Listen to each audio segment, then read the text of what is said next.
Voilà un autre exercice qui pourrait vous permettre de comprendre les notions de relations réflexives, symétriques, transitives et antisymétriques. On considère cette relation une relation définie sur l'ensemble des mots de la langue française tels que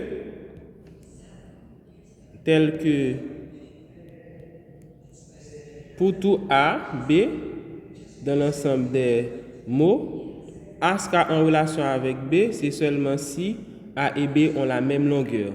En fait, il faut démontrer que cette relation-là est une relation d'équivalence.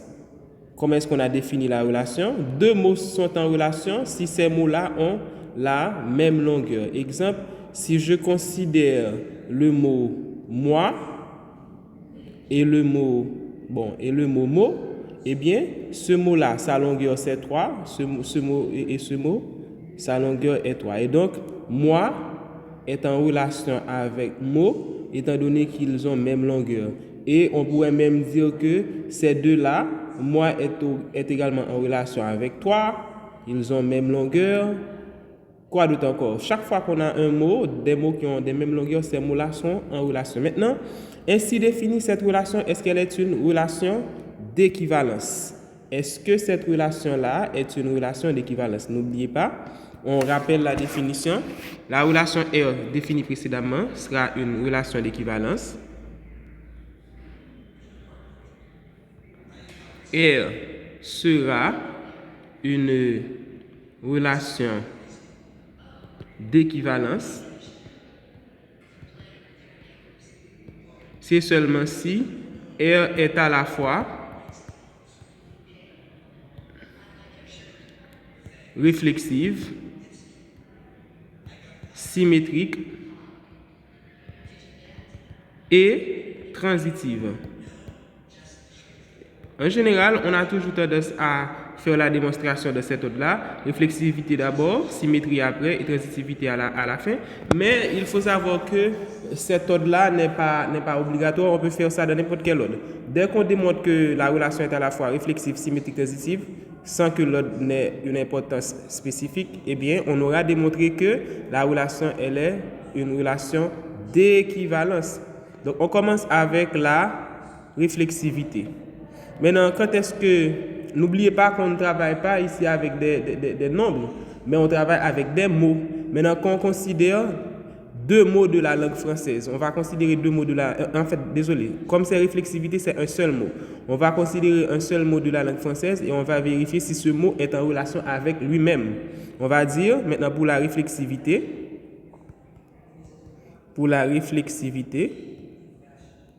on dit soit, comment est-ce qu'on pourrait appeler ce mot-là?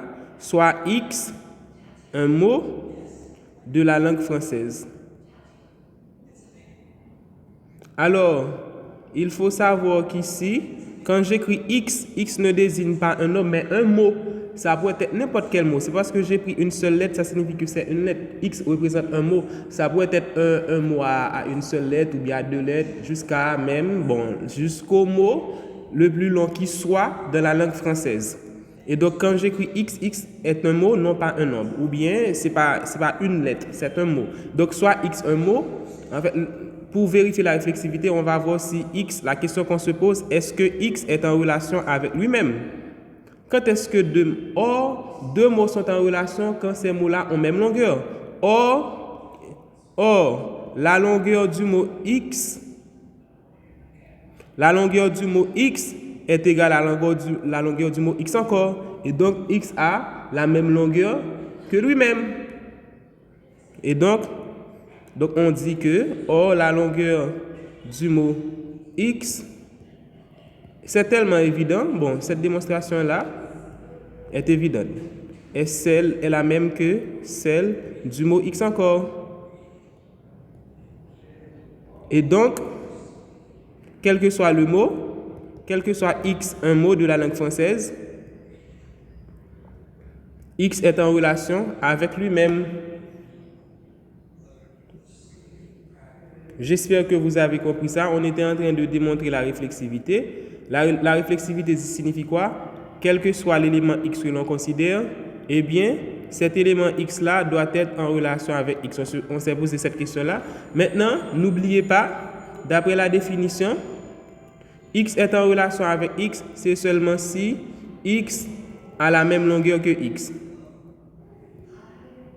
A la même longueur que x. Ça, c'est évident, un mot a la même longueur que lui-même encore. Et donc, quel que soit x, x est en relation avec x. Maintenant, deuxièmement, la symétrie. Pour la symétrie, on va prendre deux mots. On va dire soit x et y, deux mots de la langue française. Deux mots de la langue française. Maintenant, en fait, on prend deux mots tels que x est en relation avec y.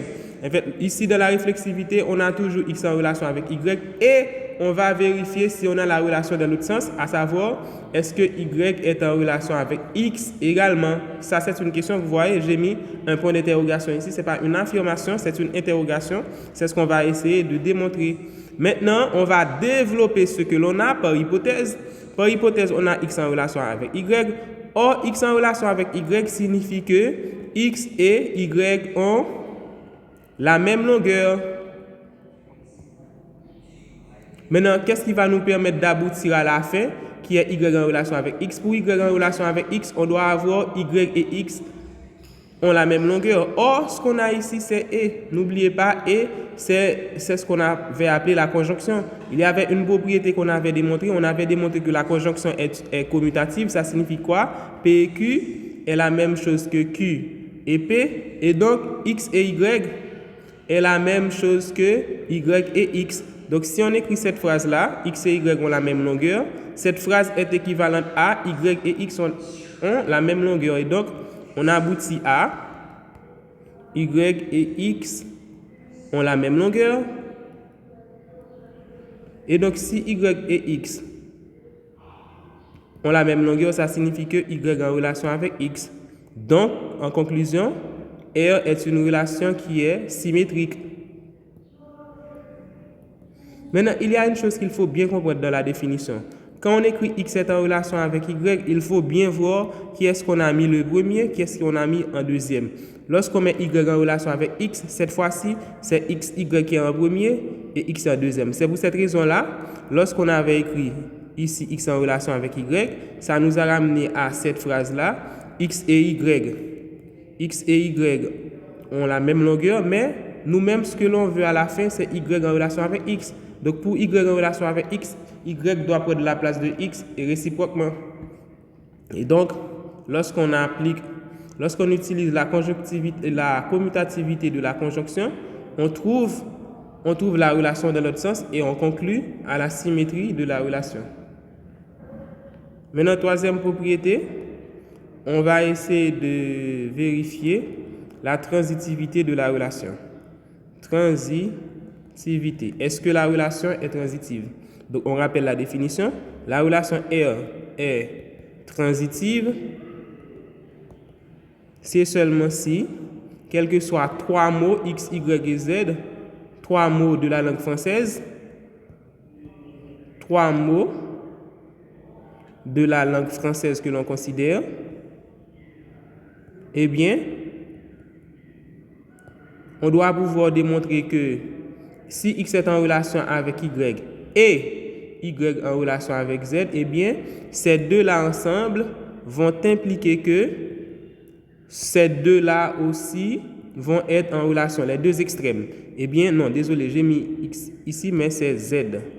Donc, les deux extrêmes, si ces deux-là, X et Y et Z sont en relation, eh bien, grâce à Y, on aura une connexion entre X et Z. Vous voyez? X en relation avec Y. Et le même Y, il est en relation avec Z. Donc, transitivité, c'est Y qui va permettre de connecter X et Z. Donc, Y joue un rôle de pont entre X et Z et permet donc une connexion ou encore une relation entre X et Y. Et donc, lorsque la relation est transitive, eh bien, si X est en relation avec Y et Y en relation avec Z, eh bien, on aura X en relation avec Z également. C'est ce qu'on a démontré. Donc, il faut bien comprendre la technique. La technique, voilà notre hypothèse. Ça, c'est notre hypothèse ou bien nos hypothèses. Donc c'est ce qu'on a comme vrai, alors que voilà ce qu'on a démontré qui est la conclusion. Eh bien, en général, qu'est-ce qu'on fait? On va utiliser l'hypothèse pour aboutir à la conclusion. On a deux hypothèses. Première hypothèse, x est en relation avec y. Mais x en relation avec y, ça signifie quoi? On a deux hypothèses. Première hypothèse, x en relation avec y. Deuxième hypothèse, y en relation avec z. Première hypothèse, x en relation avec y, ça signifie quoi? Ça signifie, d'après la définition, x et y ont la même longueur. De même, y en relation avec z, ça signifie que y et z ont la même longueur.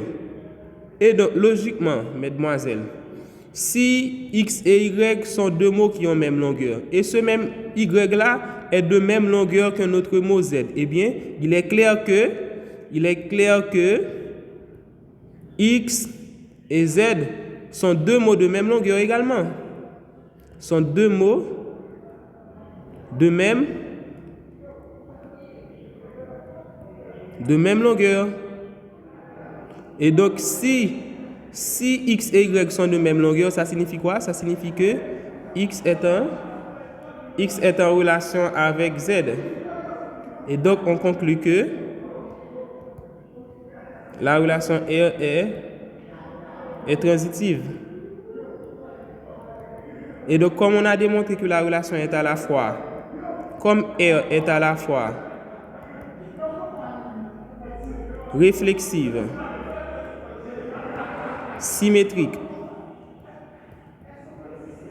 et transitive, eh bien, on conclut que R est une relation d'équivalence.